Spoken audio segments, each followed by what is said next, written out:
दोस्तों 10 साल पहले हमारे देश में एक छवि बनी हुई थी कि पीएमओ एक शक्ति का केंद्र है,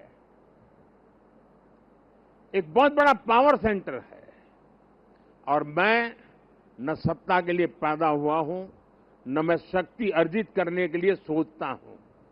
मेरे लिए पीएमओ सत्ता केंद्र बने, पीएमओ शक्ति केंद्र बने, ये न मेरी इच्छा है न मेरा वो रास्ता है।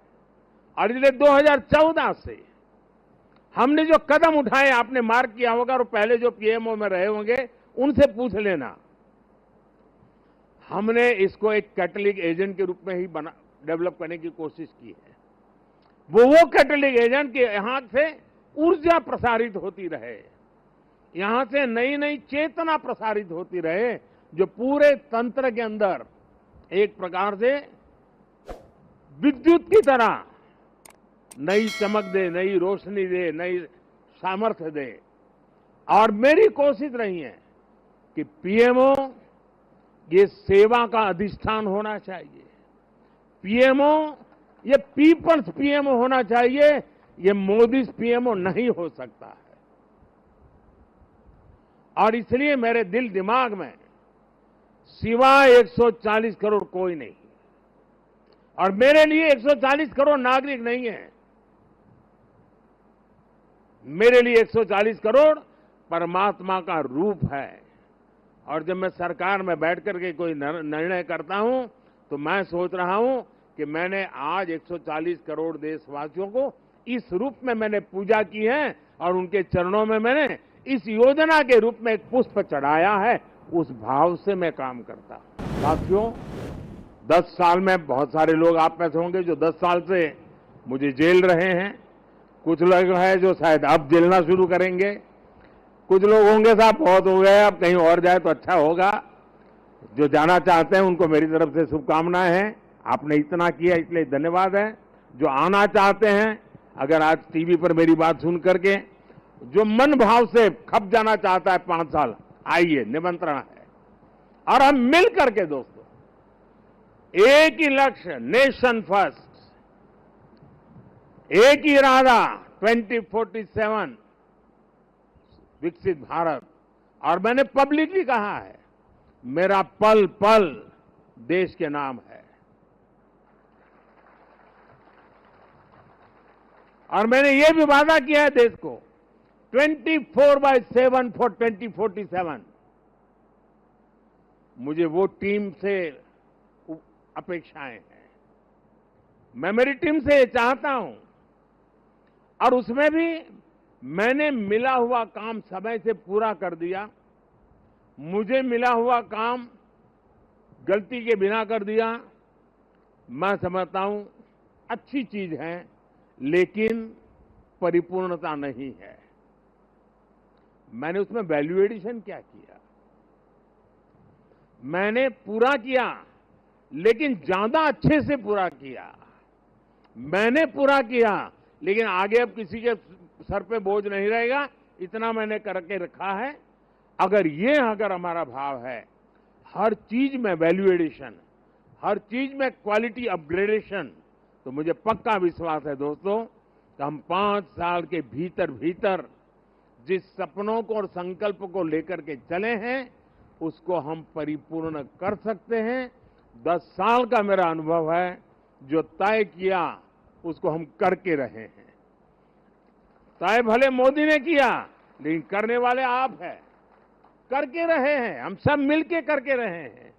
हम सबकी सामूहिक शक्ति का परिणाम है कि हमने एक कैटलिक एजेंट के रूप में इसको काम किया है। सफल वो इंसान होता है जिसके भीतर का विद्यार्थी कभी मरता नहीं है। कई लोग मुझे इस चुनाव में भी और हमेशा, मैं पिछले 30 साल से ये सवाल सुन सुन के थक चुका हूं कि इतनी एनर्जी लाते कहां से हो, थकते क्यों नहीं हो, मुझे लोग पूछते रहते। लेकिन वो मेरे बॉडी को तराश रहे हैं, मेरी बॉडी में क्या खाता हूं, कितना सोता हूं, मैं योगा कितना करता हूं। अब वो गलत ट्रैक पर है, इसलिए मेरी एनर्जी का रहस्य उनको पता नहीं है। मेरी एनर्जी का रहस्य मैं जीवन भर भीतर के विद्यार्थी को जिंदा रखता हूं। और जो व्यक्ति अपने भीतर विद्यार्थी को जिंदा रखता है वो कभी भी सामर्थ्यहीन नहीं होता है, शक्तिहीन नहीं होता है और आलसी नहीं होता है। वो हर बार ऊर्जा से भरा हुआ रहता है। हम वो लोग नहीं हैं कि जो इतने बजे ऑफिस शुरू होता है, इतना बजे पूरा होता है। हम वो लोग नहीं है। हमारे लिए समय के बंधन नहीं है। हमारे लिए सोचने की सीमाएं नहीं हैं। हमारे लिए पुरुषार्थ के लिए कोई मानदंड नहीं है। जो इससे परे है वही तो मेरी टीम है और वही टीम पर देश को भरोसा है। साथियों, जब हम काम करते हैं तब 3 चीजें बहुत अनिवार्य होती है और अगर 3 चीजें हमारे पास उपलब्ध हो तो मैं नहीं मानता हूं कि विफलता दूर दूर तक भी नजर आएगी। और जब मैं 3 बातें कहता हूं, एक, क्लैरिटी ऑफ थॉट्स। जहां तक इस सरकार का सवाल है, मैं मानता हूं कि कोई उलझन नहीं है। बाएं जाए, दाएं जाए, ऊपर जाए, नीचे जाए, कुछ नहीं, उसको पता है ऐसे ही जाना है और उसे पा करके रहना है। इतनी क्लैरिटी ऑफ थॉट्स किसी भी काम की सफलता के लिए सबसे पहली जरूरत होती है। फेथ इन कन्विक्शन दूसरा पार्ट है कि जो मैं सुन रहा हूं, जो मुझे बताया जा रहा है, उसके प्रति मेरे मन में अश्रद्धा नहीं होनी चाहिए। मेरे मन में इफ्स एंड बट्स नहीं होनी चाहिए। फेथ इन कन्विक्शन, जो मैंने सुना है और अनुभव कहता है कि हाँ यार, मेरे विचारों में मेल नहीं बैठता है, लेकिन यही है रास्ता, तो चलो लग जाओ। लेकिन इतने से भी पूरा नहीं होता है।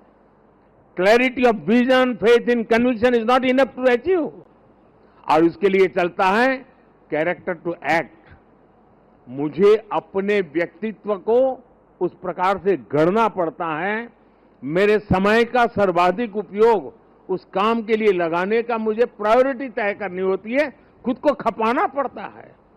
मेरा शरीर, मेरा मन, बुद्धि, सब कुछ मेरा कैरेक्टर टू एक्ट, उस काम को पूर्ण करने वाले कैरेक्टर के रूप में अगर निकलता है तो मैं परिणामों को प्राप्त कर। मेरी टीम के पास ये सब कुछ संभव है दोस्तों। जिस टीम ने मुझे 10 साल में बहुत कुछ दिया है, उसमें हम और नया क्या कर सकते हैं, और अच्छा कैसे कर सकते हैं, और जल्दी कैसे कर सकते हैं, और ज्यादा स्केल पर कैसे कर सकते हैं। अगर उन चीजों को लेकर के आप साथ ही आगे बढ़ते हैं तो मुझे पक्का विश्वास है कि 140 करोड़ देशवासियों ने आपके पुरुषार्थ को मोहर लगाई है। ये चुनाव मोदी के भाषणों को मोहर नहीं है। ये चुनाव आपके 10 साल के हर सरकारी कर्मचारियों के पुरुषार्थ को मोहर लगी हुई है।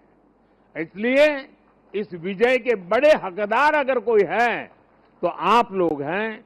इस विजय के सच्चे हकदार कोई हैं तो भारत सरकार के हर कर्मचारी भी हैं कि जिन्होंने एक विजन के लिए अपने आप को खपा देने में कोई कमी नहीं रखी और देश में पहले से बहुत तेज गति से काम हुए, जिसका परिणाम भी नजर आ रहा है। लेकिन मैं एक नई ऊर्जा के साथ, नए हौसले के साथ आगे बढ़ना चाहता हूं। मैं विराम करने के लिए पैदा नहीं हुआ हूं।